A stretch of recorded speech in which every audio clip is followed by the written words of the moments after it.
রাজধানীর বারিধারা ১০ নম্বর সড়কের সংস্কার কাজে পুরাতন ও মানহীন ইট ব্যবহারের অভিযোগের পর তা তুলে নিয়েছে ঠিকাদারি প্রতিষ্ঠান জামান এন্টারপ্রাইজ।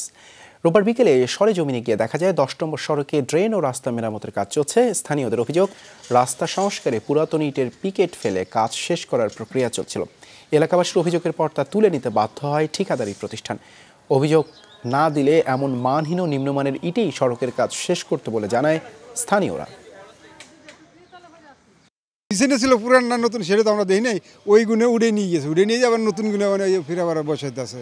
এই যে নতুন ভাঙ্গাগুলো এগুলো এখন রোডে ফালাইতে আছে, পুরানগুলো উঠে ফালাই ওনারা নিয়ে গেছে। কিছু কিছু বাড়িতে আছে স্ল্যাবগুলোর কাজ মানে সম্পূর্ণ হয় নাই, কিছু কিছু জায়গায় পড়ে আছে, যেমন এখানে পড়ে আছে, আমাদের এই গেটের সামনে পড়ে আছে।